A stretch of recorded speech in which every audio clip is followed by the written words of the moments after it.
This is the ETBU Sportsnet. I'm Adam P. Ledyard here with head football coach Scotty Walden as we head into Mary Hardin-Baylor week. Coach, first, before we talk about this big week in Ornella Stadium, let's recap. Last week, you guys come with a 67-31 win over McMurry. Just recap that game. Slow start at first, but then you pull away in the second half. Yeah, great job by our football team being persistent. And, we focused on trying to get a fast start going, and that didn't happen, And, I think our guys showed a lot of maturity, a whole lot of poise as well, because, they could have easily come out and let that adversity hit them in the mouth and kind of hang their lip a little bit, but we didn't. We just kept fighting, and defense did a great job creating turnovers. Offense, when we finally found our rhythm, we got things going, and give McMurry a lot of credit early on that game. They outplayed us and fought hard and stuffed us up. And we had to get some things, get some energy going and get it right, and able to walk out of Abilene with a great win.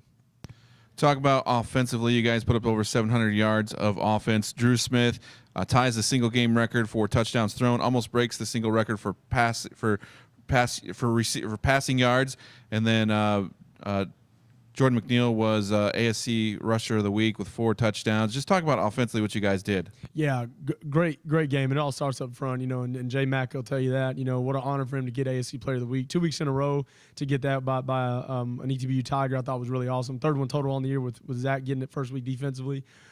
J Mac, a 4-year guy. I mean, what can I say about him? Jordan McNeil, just coming in from Irving MacArthur High School, has worked since the day he walked in these doors, and has done nothing but just be a leader for our team and a captain, and brings it every day in practice, runs hard, just as hard as you see him run on Saturday. He runs that hard Tuesday and Wednesday in practice and does a fantastic job of that. So really proud for him to be able to get that. Offensive line, I thought, played really well to protect our quarterback and also paved the way for Jordan to make some big-time runs. I thought Drew Smith had a great game. Like you said, if he completes one more pass, he might break the school record for yardage in a game, and he tied that touchdowns record. Really cool for him. So he's the ultimate competitor, and really proud for the performance he had, in addition to J Mac. And he'll be those guys will be the first ones to tell you that the defense also helped to create those opportunities with creating turnovers and putting us in great field position to make plays and score touchdowns. And so by us creating those turnovers, we were able to capitalize. Talk a little bit more about the defense. Ty Parson has a great game, 9 tackles, 2 sacks. Kalon Wright had 2 sacks. Olivia had 5 sacks on the game, forced 4 fumbles, come away with 3. Just talk about the defensive performance that helped propel you guys in the second half. Yeah, absolutely. 5 tackles for loss, 7 sacks, and then 3 forced turnovers. And so we recovered 3 fumbles. Ty Parsons recovering 2 of those, and Austin Cahill recovering the other one. And I thought some guys gave some outstanding effort. We gave up a few things early that we had prepared for that we didn't like, that we'd like to have back. But I thought our guys overcame and adapted and played extremely hard, creating turnovers, getting off the field on third downs, and that all led to the play discrepancy being so wide, with us snapping it 101 times to their 67. And when we do that, when there's that wide of a discrepancy play-wise, we're going to have a great chance to win the game, because our defense can stay fresh, they can make tackles, and they can create turnovers, and our offense has more opportunities to score. So Kylan Wright got after the quarterback. Also, Odell did a great job getting after the quarterback, and just really proud of the effort and the performance that our defense had as we continue to get better each week. This week should be a national spotlight game here at Ornella Stadium. Just talk about this matchup first, number 3 Mary Hardin-Baylor versus number 16 ETBU in the ASC, right to be in first place in the American Southwest Conference. Yeah, big-time game, no question about it. It's not going to change the way we prepare. We've got to prepare accordingly, because these guys are a great football team. And so, Coach Fredenberg's done a fantastic job with that program since they came back in 1999 and has done nothing but win, And so our kids know it's a big game.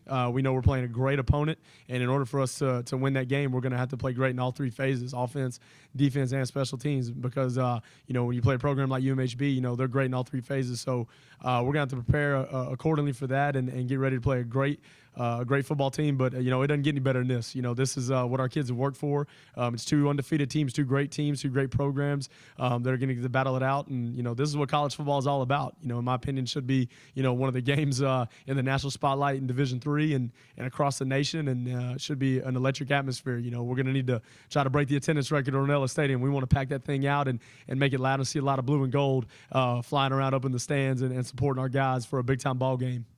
Talk about what you'll see in Mary Hardin-Baylor as you said earlier, they're consistent in everything that they do. what will you see from them when they come to Ornelas? Yeah, starting offensively, they look similar to us, in terms of some of the play schemes they run. They do a great job of mixing up run and pass. Blake Jackson, their quarterback, I think is one of the best ones in the league. He's the guy that makes it all go. He's a trigger guy, so we're gonna have to do a great job of containing him, and just keep trying to keep him in that pocket, because he's elusive. He can run, he can throw, and he's got some dynamic playmakers he can throw too. So we're gonna have to do a great job in the secondary of containing their receivers. And as always, we've got to stop the run. Defensively, it all starts up front. They've got one of the best defensive lines that we'll see all season. I think those front four do a fantastic job of getting after it. And they do a great job of just hanging back and waiting for you to make a mistake. And so we're gonna have to just play our brand of football, play tempo, and run our offense, and stay true to our system, and do what we do. And then special teams, they have consistently been just really great at special teams, whether it's returning a kick, blocking a punt. So we're gonna have to be great scheme wise with making sure we're sound, but we're gonna have to play fundamentally sound, disciplined football in all three phases to get a big time win. So ought to be a big time challenge our kids are ready for and excited for, and ought to be a fun game to watch. All right, Coach, thanks for talking to us this week on the ETBU Sportsnet. Thanks.